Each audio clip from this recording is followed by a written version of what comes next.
पाठ 11 चापलूस सूबेदार। सन 1550 के आसपास की बात है। जौनपुर का सूबेदार मुबारक खान बरसों से लगातार बादशाह अकबर को जौनपुर आने के लिए न्योता देता चला आ रहा था, मगर बादशाह के पास बहुत काम था। उस दिन भी बड़ी मुश्किल से उन्हें वहां जाने का मौका मिल पाया था। इसलिए उसने बादशाह के स्वागत में जमीन आसमान एक कर डाला था। बादशाह के पास बहुत कम समय था। हाथी की पीठ से उतरकर उन्होंने अभी 2 घड़ी आराम भी न किया था कि सूबेदार मुबारक खान बादशाह को गोमती के किनारे दूर दूर तक फैले उस लंबे चौड़े मैदान में ले गया जहां मस्जिद बनाने की योजना थी। वहां जाकर उसने बादशाह को मस्जिद का नक्शा दिखाया। बादशाह ने नक्शे को बहुत ध्यान से देखा। उसे देखकर बादशाह की बाँछें खिल गईं।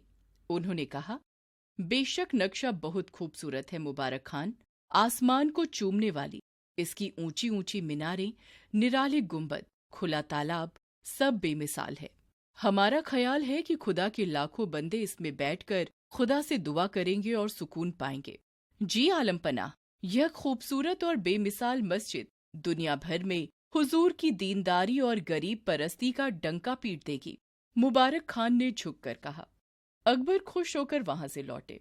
अकबर हमेशा अपनी प्रजा के सुख दुख का ख्याल रखते थे। वे वेश बदलकर प्रजा के अंदरूनी हालात का पता लगाते रहते थे।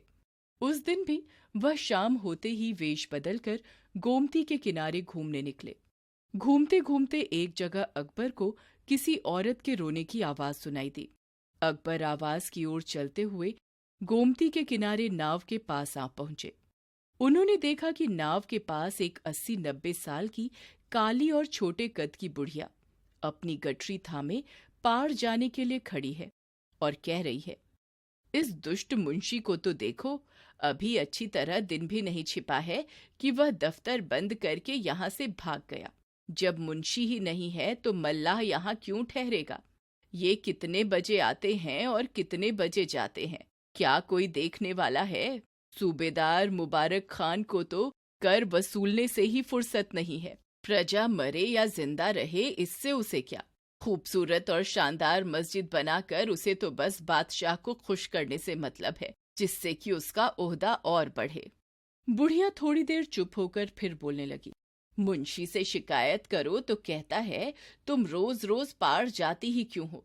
अरे पार नहीं जाएंगे तो खाएंगे क्या? हमारा कुम्हार का धंधा कैसे चलेगा? गांव में ग्राहक ही कहाँ मिलेगा भला? फिर क्या खुद खाएंगे और क्या बच्चों को खिलाएंगे? अरे मेरी तो बहू भी नहीं है जो बच्चों को संभाल लेती। नन्हे पोते पोती भूख से बिलख रहे होंगे। हाय अल्लाह, मैं क्या करूं? बुढ़िया जोर जोर से रोने लगी। अकबर बहुत दयालु थे।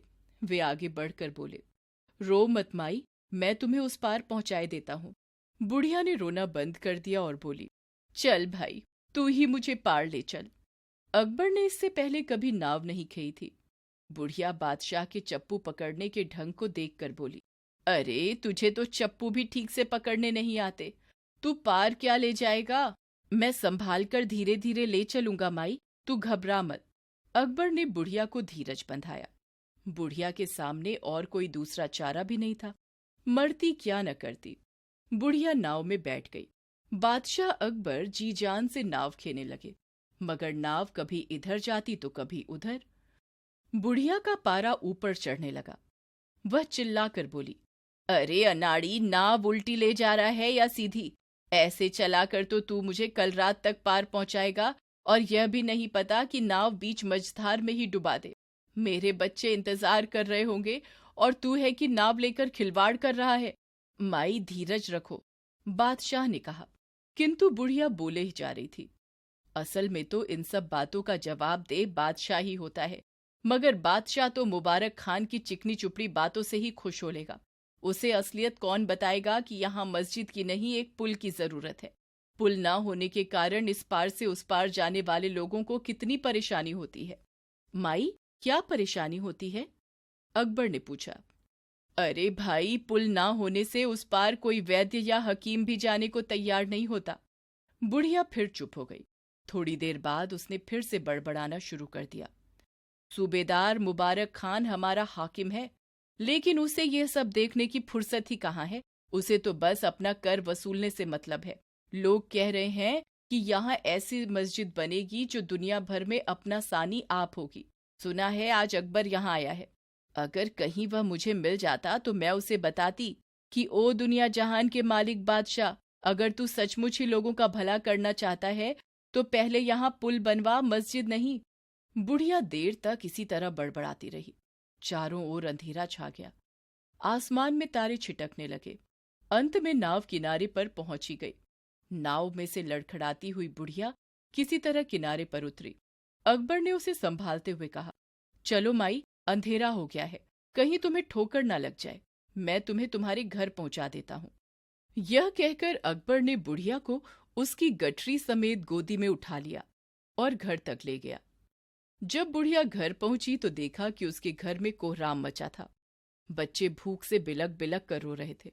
उनका रोना देखकर बुढ़िया को मल्लाह पर बड़ा गुस्सा आया। उसने उतरते उतरते उसके दोनों गालों को जोर से खरोच दिया और बोली, आज तूने मेरे बच्चों को भूखा मार डाला। पहले तो बादशाह की आंखों में खून उतर आया, परंतु उन्होंने अपने को संभाला और मन में सोचा, मुझे तो इस बुढ़िया का एहसानमंद होना चाहिए कि इसने मुझे सच्चाई और असलियत का एक सबक सिखाया है। शुक्रिया कहकर बादशाह चुपचाप वहां से चले आए। अगले दिन शीशे में अपने खूबसूरत शाही लिबास और रत्न जड़ित आभूषणों के साथ अपने गालों पर खरोच के निशान देखकर बादशाह मुस्कुरा दिए। उन्होंने जौनपुर में पहले पुल बनवाया और मस्जिद बहुत बाद में। संकलित।